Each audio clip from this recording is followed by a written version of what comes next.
৩৫ বছরের শাসনকালে সবচেয়ে কঠিন সংকটের মুখে আলী খামেনি। ইরানের ভেতরে সক্রিয় ইসরায়েলের গোয়েন্দারা। পতন হবে কি খামেনি সরকারের? ইরানের ৩১টি প্রদেশের ১৮০ শহরের ৫১২ জায়গায় ছড়িয়ে পড়েছে চলমান বিক্ষোভ। পরিস্থিতি নিয়ে কি বলছেন আলী খামেনি ও ট্রাম্প? মুসলিম শিক্ষার্থী বেশি হওয়ায় ভারতে এক মেডিকেল কলেজের স্বীকৃতি বাতিল। দেশটির শিক্ষাও কি ধর্মীয় সাম্প্রদায়িকতার শিকার? আসসালামু আলাইকুম, দেখছিলেন বাংলাভিশন ওয়ার্ল্ড নিউজ হেডলাইন। ৩৫ বছরের বেশি শাসনামলে অন্যতম কঠিন সংকটের মুখে এখন ইরানের সর্বোচ্চ ধর্মীয় নেতা আয়াতুল্লাহ আলী খামেনি। ইরানের চলমান বিক্ষোভে শুধু মার্কিন ইন্ধন নয়, দেশটির ভেতরে এখন জোরালোভাবে সক্রিয় রয়েছে ইসরায়েলের গোপন গোয়েন্দা নেটওয়ার্ক মোসাদ এজেন্টরা। আর তথ্যটি নিশ্চিত করেছেন খোদ নেতানিয়াহু সরকারের মন্ত্রী আমিখাই এলিয়াহু। এবারের বিক্ষোভে কি খামেনি সরকারের পতন হবে? কি বলছেন বিশ্লেষকরা? হাফিজুল ইসলামের ডেস্ক রিপোর্ট। ইরানের ভেতরে এই মুহূর্তে গোপন অপারেশন চালাচ্ছে মোসাদের গোয়েন্দা নেটওয়ার্ক। সম্প্রতি এমন বিস্ফোরক স্বীকারোক্তি দিলেন ইসরায়েলের হেরিটেজ মন্ত্রী আমিখাই এলিয়াহু। গত ৮ জানুয়ারি ইসরায়েলি সেনাবাহিনীর রেডিও গালেই জাহালে দেওয়া এক সাক্ষাৎকারে তিনি সাফ জানিয়েছেন তাদের লোকজন এখনও ইরানের মাটিতে কাজ করছে। সংবাদ মাধ্যম ইসরায়েল হায়ুমের বরাতে জানানো হয়, নেতানিয়াহু সরকারের হেরিটেজ মন্ত্রী দাবি করেন গত বছর চালানো হামলাগুলো হঠাৎ করে হয়নি, বরং ইরানের ভেতর থেকে আগেই প্রস্তুতি নিয়েছিল মোসাদের গুপ্তচর ও তাদের সাহায্যকারী স্থানীয় এজেন্টরা। আমিখাই এলিয়াহুর এমন বক্তব্যের পর প্রশ্ন উঠেছে, তাহলে কি ইরানে চলমান আন্দোলন আরও উস্কে দিয়ে খামেনি সরকার উৎখাতের ষড়যন্ত্র করছে তেল আবিব? ইসরায়েলি গুপ্তচররা ইরানে সরকার উৎখাত করার বিষয়ে এখন কাজ করছে কিনা এই প্রশ্নের পরিষ্কার উত্তর দিয়েছেন হেরিটেজ মন্ত্রী আমিখাই এলিয়াহু। তিনি জানিয়েছেন এই মুহূর্তেও ইসরায়েলের পক্ষে কিছু লোক ইরানের অভ্যন্তরে কাজ করছে, কিন্তু খামেনির সরকার ফেলে দেওয়ার চেষ্টা এখন তেল আবিব করছে না, বরং ইরান যেন কোনোভাবেই হুমকি হয়ে উঠতে না পারে সেটা নিয়েই কাজ করছে মোসাদের গোয়েন্দা নেটওয়ার্ক। এর মধ্যেই ইরানের উপর সরাসরি মার্কিন সামরিক হামলার হুমকি আরও উত্তপ্ত করে তুলেছে পরিস্থিতি। সামরিক শক্তি, আঞ্চলিক প্রভাব ও অর্থনৈতিক খাত সব দিক থেকে ইরানকে নিয়ন্ত্রণে রাখাই ইসরায়েল আমেরিকার মূল লক্ষ্য। তবে ইসরায়েলি মন্ত্রী স্বীকার করলেও ইরান পরিস্থিতিতে ওয়াশিংটন তেল আবিব সম্পৃক্ততার আনুষ্ঠানিক কোনো তথ্য এখনও সামনে আসেনি।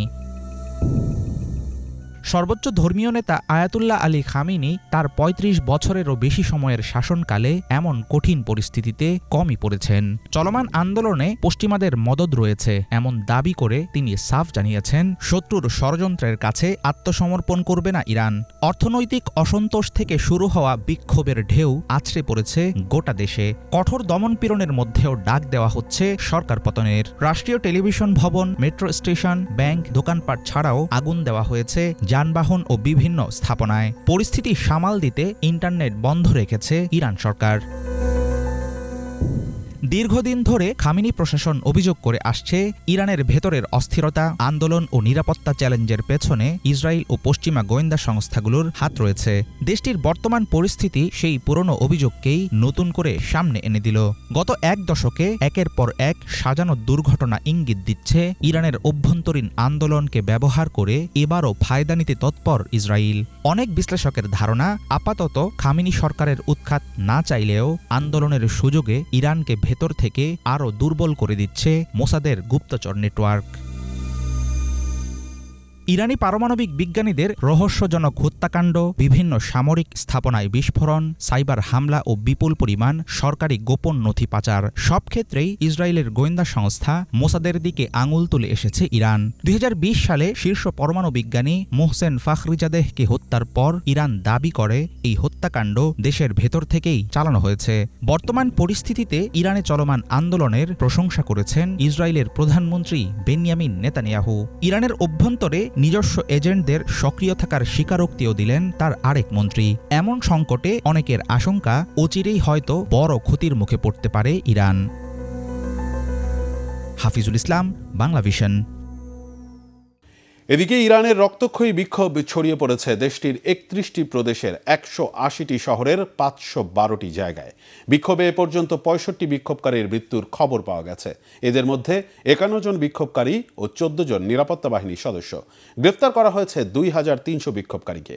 ইরানে চলমান সরকার বিরোধী বিক্ষোভকে সরাসরি বিদেশি ষড়যন্ত্র বলে উল্লেখ করেছেন দেশটির সর্বোচ্চ ধর্মীয় নেতা আয়াতুল্লাহ আলী খামেনি। তবে ইরানে বিক্ষোভকারীদের হত্যা আমেরিকা সহ্য করবে না বলে মন্তব্য করেছেন মার্কিন প্রেসিডেন্ট ডোনাল্ড ট্রাম্প। শহীদ আরাফাতের ডেস্ক রিপোর্ট। ইরানে অর্থনৈতিক সংকটকে কেন্দ্র করে তৈরি হওয়া বিক্ষোভ ছড়িয়ে পড়েছে দেশটির বিভিন্ন অঞ্চলে। এর মধ্যে মার্কিন প্রেসিডেন্ট ডোনাল্ড ট্রাম্প বিক্ষোভকারীদের পক্ষ নিয়ে আবারও ইরান সরকারকে হুমকি দিয়েছেন। শুক্রবার হোয়াইট হাউসে সাংবাদিকদের সাথে আলাপে প্রেসিডেন্ট ট্রাম্প ইরানের সামরিক হামলার হুমকি দেন। বলেন ইরান সরকার বিক্ষোভকারীদের হত্যা করলে যুক্তরাষ্ট্র হামলা চালাতে বাধ্য হবে। তেহরানের সামনে মহাবিপদ অপেক্ষা করছে বলে সতর্ক করেন মার্কিন president. So we're going to discuss how these great American companies can help. Iran সরকার যদি বিক্ষোভকারীদের আগের মতো হত্যা করা শুরু করে আমরা হস্তক্ষেপ করব, হামলা চালাবো, কঠোর হামলা চালাবো। আমার কাছে মনে হয় ইরান সরকার বড় বিপদে আছে। বিক্ষোভকারীরা অনেক শহরের নিয়ন্ত্রণ নিয়েছে। কয়েক সপ্তাহ আগেও কেউ এটা চিন্তা করেনি। Million barrels. এদিকে বিক্ষোভকারীদের কঠোর সমালোচনা করেছেন ইরানের সর্বোচ্চ নেতা আয়াতুল্লাহ আলী খামেনি। তিনি বলেন এরা যুক্তরাষ্ট্রের প্রেসিডেন্টকে খুশি করতে বিক্ষোভ করছে। বিদেশি শক্তির বিরুদ্ধে রুখে দাঁড়াতে তরুণ সমাজকে এগিয়ে আসতেও বলেন তিনি। خراب کردن مثلا فرض کنید فلان ساختمان دیواری رو বিক্ষোভ দমাতে কঠোর ব্যবস্থা নেওয়ার ইঙ্গিত দিয়েছে ইরানের ন্যাশনাল সিকিউরিটি কাউন্সিল। ইসলামী বিপ্লবী গার্ড বাহিনীর গোয়েন্দা শাখাও তথাকথিত শত্রুদের পরাজয় নিশ্চিত না হওয়া পর্যন্ত অভিযান চালিয়ে যাওয়ার ইঙ্গিত দিয়েছে।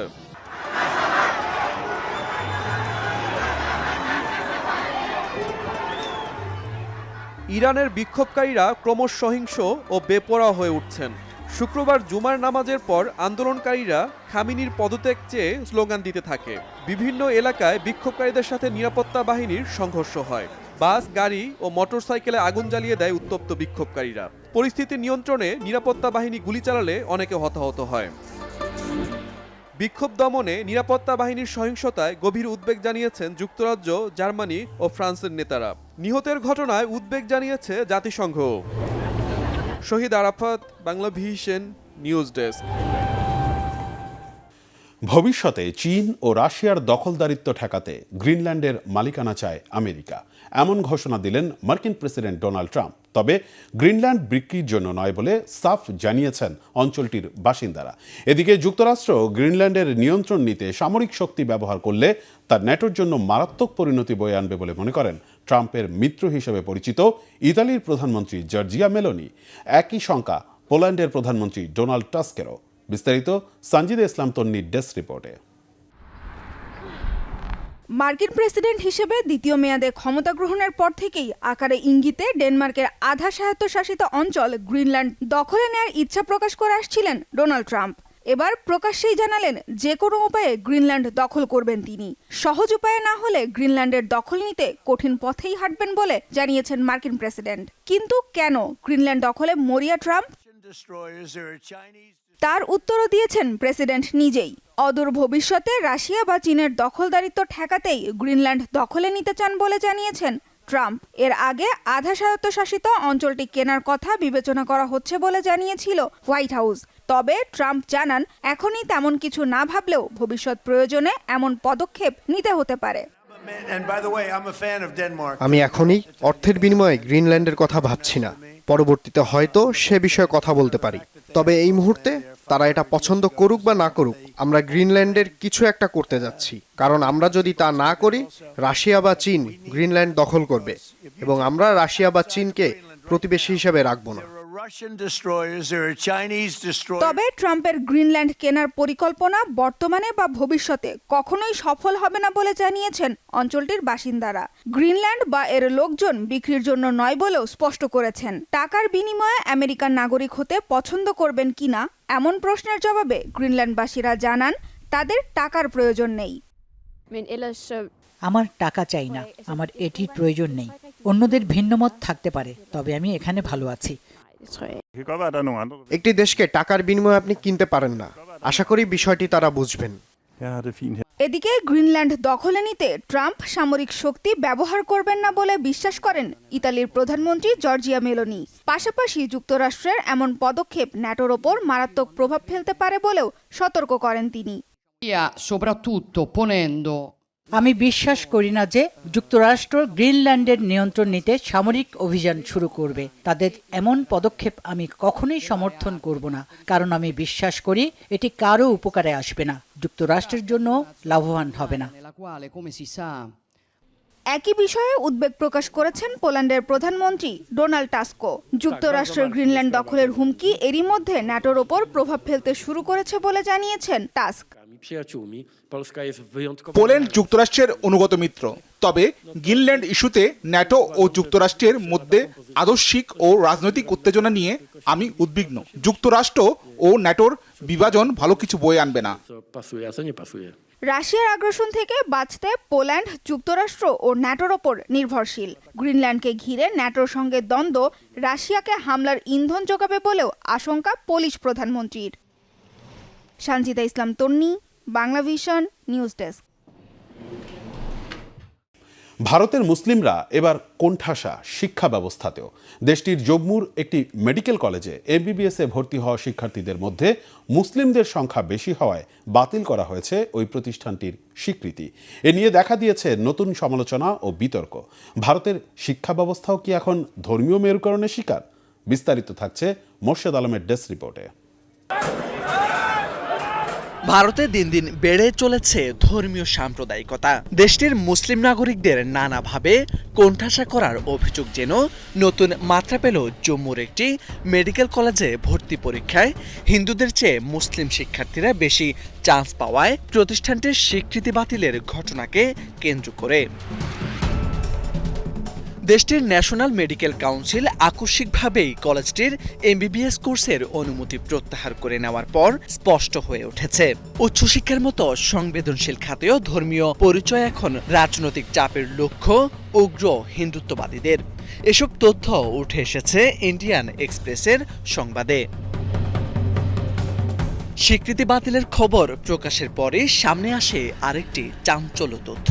নিট পরীক্ষায় উত্তীর্ণ হয়ে ভর্তি পরীক্ষায় 50 শিক্ষার্থীর মধ্যে 42 জনই কাশ্মীরি মুসলিম। উগ্র দক্ষিণপন্থী সংগঠনগুলো বহুদিন ধরে এই শিক্ষার্থীদের বিরুদ্ধে আন্দোলন করছিল।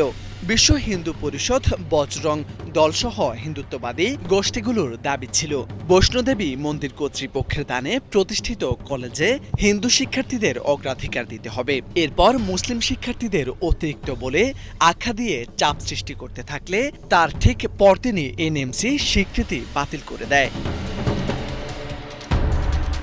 বিভিন্ন গণমাধ্যমের বরাতে জানা গেছে, এই সিদ্ধান্তকে শিক্ষা খাতের উপর ধর্মীয় সাম্প্রদায়িক হস্তক্ষেপের নজির হিসেবে বর্ণনা করেছেন বিরোধী নেতারা। পিডিপি সভাপতি ও সাবেক মুখ্যমন্ত্রী মেহবুবা মুফতি স্পষ্ট ভাষায় জানিয়েছেন, শিক্ষায় ধর্মীয় সাম্প্রদায়িকীকরণের ভয়াবহ উদাহরণ এটি। একটি মর্যাদাপূর্ণ প্রতিষ্ঠানের সঙ্গে যদি এমন আচরণ করা হয়, তবে পুরো অঞ্চলের তরুণদের ভবিষ্যতেই অনিশ্চয়তার মুখে পড়বে। ক্ষমতাসীন ন্যাশনাল কনফারেন্সও ঘটনাটিকে দুর্ভাগ্যজনক বলে আখ্যা দিয়েছে।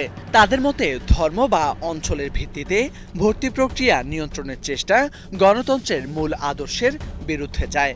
মন্দির মসজিদ নিয়ে রাজনীতি দেখলেও এখন শিক্ষা নিয়েও বিভাজনের খেলা শুরু হয়েছে।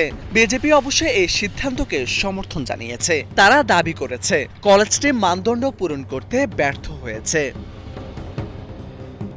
ঘটনার সবচেয়ে উদ্বেগজনক দিক হলো নিট পরীক্ষায় মেধার ভিত্তিতে ভর্তি পরীক্ষায় শিক্ষার্থীরাও এখন নিরাপদ নন। দেশে ধর্মীয় পরিচয় রাজনৈতিক অস্ত্রে পরিণত হওয়ায় একাডেমিক স্বাধীনতা এবং সংবিধানের অন্তর্ভুক্তিমূলক চেতনা বড় ধরনের ধাক্কা খাচ্ছে। মোদির ভারতের উচ্চশিক্ষা কি এখন ধর্মীয় মেরুকরণের নিয়ন্ত্রণে চলে যাচ্ছে? এই প্রশ্ন এখন তীব্রভাবে উঠেছে। বিশ্লেষকরা বলছেন, কাশ্মীরি মুসলিম শিক্ষার্থীদের স্বপ্ন ভেঙে দেওয়া এই ঘটনার মধ্য দিয়ে দেশটির শিক্ষা ব্যবস্থা যে এক ভয়ঙ্কর মোড়ে পৌঁছেছে তা আর আড়াল করা যাচ্ছে না দেশটিতে। মোর্শেদ আলম, বাংলা ভিশন। নোবেল শান্তি পুরস্কার ঘিরে ফের ছড়িয়েছে রাজনৈতিক উত্তাপ। ভেনেজুয়েলার বিরোধী নেতা মারিয়া করিনা মাচাদো নিজের শান্তি পুরস্কারটি মার্কিন প্রেসিডেন্ট ডোনাল্ড ট্রাম্পের সঙ্গে ভাগ করতে চান, এমন ঘোষণায় তোলপাড় আন্তর্জাতিক অঙ্গন। আর নোবেল পাওয়ার বহুদিনের স্বপ্ন লালন করা ট্রাম্পও এতে সানন্দে রাজি। কিন্তু কি বলছে নোবেল কমিটি? কি আছে তাদের নিয়মে? তবে কি এবার নোবেলকে ঘিরে তৈরি হবে আরেকটি কূটনৈতিক নাটক?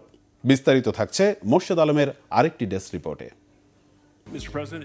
নোবেল শান্তি পুরস্কারকে ঘিরে আবারও আলোচনার ঝড়, আর সেই ঝড়ের কেন্দ্রবিন্দুতে ফের যুক্ত হয়েছেন মার্কিন প্রেসিডেন্ট ডোনাল্ড ট্রাম্প। ভেনেজুয়েলার বিরোধী নেতা মারিয়া করিনা মাচাদো ট্রাম্পের সঙ্গে নোবেল ভাগাভাগি করার প্রস্তাব দিয়ে নতুন বিতর্কের জন্ম দিয়েছেন। দীর্ঘদিন ধরে নোবেল পাওয়ার আকাঙ্ক্ষা লালন করা ট্রাম্পও এতে সানন্দে সায় দিয়েছেন। তিনি একে দেখছেন বিরাট সম্মান হিসেবে। ভেনেজুয়েলার প্রেসিডেন্ট নিকোলাস মাদুরোকে আটকের পর থেকেই যুক্তরাষ্ট্র ভেনেজুয়েলা সম্পর্ক নতুন উত্তেজনার মুখে। সেই উত্তেজনার মধ্যেই মাচাদোর নোবেল ভাগাভাগির প্রস্তাব আর ট্রাম্পের তা গ্রহণের ঘোষণা নিয়ে চলছে নানা রকম বিশ্লেষণ। আন্তর্জাতিক পর্যবেক্ষকদের মতে কূটনীতির মঞ্চে এটি এক ধরনের বার্তা। মাচাদোর এই ইঙ্গিত যেন স্পষ্ট করে দেয় ভেনেজুয়েলার অভ্যন্তরীণ রাজনীতিতে যুক্তরাষ্ট্রের অবস্থানকে তিনি স্বাগত জানাচ্ছেন। ৮ জানুয়ারি একটি সংবাদ মাধ্যমকে দেওয়া সাক্ষাৎকারে ট্রাম্প জানান, শুনেছে মাচাদো আগামী সপ্তাহে যুক্তরাষ্ট্রে আসছেন, তার সঙ্গে দেখা করার অপেক্ষায় আছি। মাচাদোর পুরস্কারটি তাকে দিতে চাওয়ার বিষয়টি শুনে ট্রাম্প বলেন, এটি হবে আমার জন্য বিরাট সম্মানের। কিন্তু এখানে বাধল বিপত্তি। নোবেল কমিটি সরাসরি জানিয়ে দিয়েছে, নোবেল পুরস্কার একবার ঘোষণা হয়ে গেলে তার কোনোভাবেই প্রত্যাহার, ভাগাভাগি বা হস্তান্তর করা সম্ভব নয়। কমিটির সিদ্ধান্তই চূড়ান্ত এবং তা সব সময়ের জন্য প্রযোজ্য। বিশ্লেষকদের মতে ট্রাম্প মাচাদো প্রসঙ্গটি শুধু ব্যক্তিগত উচ্চাকাঙ্ক্ষা বা কৌতূহল নয়, বরং এটি রাজনৈতিক কূটনীতিতে চাপ, রাজনীতিরও নতুন দৃষ্টান্ত। একজন নোবেল বিজয়ী বিরোধী নেতার কাছ থেকে এ ধরনের প্রস্তাব আসা ভেনেজুয়েলার রাজনৈতিক সমীকরণে বড় পরিবর্তনের ইঙ্গিত দিতে পারে। অন্যদিকে নোবেল বিতর্কের মধ্যে যুক্তরাষ্ট্র ভেনেজুয়েলা সম্পর্ক উষ্ণতা ফিরে আসার লক্ষণ দেখা যাচ্ছে। ভেনেজুয়েলা জানিয়েছে তাদের কূটনীতিকদের একটি দল শীঘ্রই ওয়াশিংটনে পৌঁছাবেন। একই দিনে এক মার্কিন কর্মকর্তা জানিয়েছেন, মার্কিন ভেনেজুয়েলা ইউনিটের কূটনীতিক ও নিরাপত্তা কর্মীরা কারাগাসে গেছেন। সব মিলিয়ে একদিকে নোবেল নিয়ে উদ্ভূত রাজনৈতিক নাটক, অন্যদিকে দুই দেশের কূটনীতিতে নতুন উষ্ণতা। মোর্শেদ আলম, বাংলা ভিশন। এশিয়া প্রশান্ত মহাসাগরীয় অঞ্চলের নিরাপত্তা পরিস্থিতি নিয়ে নতুন করে উদ্বেগ তৈরি করেছে চীনের বিস্ফোরক একটি অভিযোগ। বিশেষ এক প্রতিবেদনে উপস্থাপিত ওই অভিযোগে দাবি করা হয়েছে, জাপানের কাছে খুব অল্প সময়ের মধ্যে পারমাণবিক অস্ত্র তৈরির প্রযুক্তিগত সক্ষমতা রয়েছে এবং দেশটি গোপনে অস্ত্রমানের প্লুটোনিয়াম উৎপাদন করে থাকতে পারে। হিজল জুবাইরের ডেস্ক রিপোর্টে বিস্তারিত। চীনের সরকারি এক গবেষণাপত্রে জাপানের পারমাণবিক সক্ষমতা নিয়ে তীব্র সতর্কবার্তা দিয়ে বলা হয়েছে, টোকিওর কাছে রাতারাতি পারমাণবিক অস্ত্র তৈরি করার সক্ষমতা থাকতে পারে। তাদের কাছে পরমাণু অস্ত্র তৈরিতে ব্যবহারযোগ্য প্লুটোনিয়াম থাকতে পারে বলেও আশঙ্কা করা হচ্ছে। জাপানের এই পারমাণবিক উচ্চাকাঙ্ক্ষা ঠেকাতে কার্যকর পদক্ষেপ নিতে আন্তর্জাতিক মহলের প্রতি আহ্বান জানিয়েছে চীন। সরকার সংশ্লিষ্ট দুটি থিঙ্ক ট্যাঙ্কের করা ওই প্রতিবেদনের শিরোনাম, জাপানের ডানপন্থী শক্তিগুলোর পারমাণবিক উচ্চাকাঙ্ক্ষা বিশ্বশান্তির জন্য একটি গুরুতর হুমকি। এতে বলা হয়েছে, জাপানের কাছে এমন প্রযুক্তি ও জ্বালানি আছে যা দিয়ে অতি অল্প সময়ের মধ্যে পারমাণবিক অস্ত্র অর্জন সম্ভব। ৯ জানুয়ারি সাউথ চায়না মর্নিং পোস্ট জানায়, চীন সরকারের ওই প্রতিবেদনে সাবেক মার্কিন প্রেসিডেন্ট জো বাইডেনের একটি বক্তব্য উদ্ধৃত করা হয়েছে। 2016 সালের জুনে মার্কিন পাবলিক ব্রডকাস্টিং সার্ভিসকে দেয়া এক সাক্ষাৎকারে ওই বক্তব্য দেন বাইডেন। সে সময় বাইডেন জানান, তিনি চীনা প্রেসিডেন্ট শি জিনপিংকে বলেছেন, জাপানের এমন প্রযুক্তিগত সক্ষমতা রয়েছে যে তারা প্রায় রাতারাতি পারমাণবিক অস্ত্র তৈরি করতে পারে। প্রতিবেদনে দাবি করা হয়েছে, দ্বিতীয় বিশ্বযুদ্ধের সময় থেকেই জাপান গোপনে পারমাণবিক অস্ত্র গবেষণার চেষ্টা চালিয়েছে এবং পরবর্তীতে একটি পূর্ণাঙ্গ পারমাণবিক জ্বালানি চক্র ও শক্তিশালী পারমাণবিক শিল্প সক্ষমতা গড়ে তুলেছে। জাপানের হাতে এত পরিমাণ প্লুটোনিয়াম আছে যা বেসামরিক কাজে প্রয়োজনীয় পরিমাণের চেয়ে অনেক বেশি, ফলে এটি নিরাপত্তা ঝুঁকি সৃষ্টি করছে।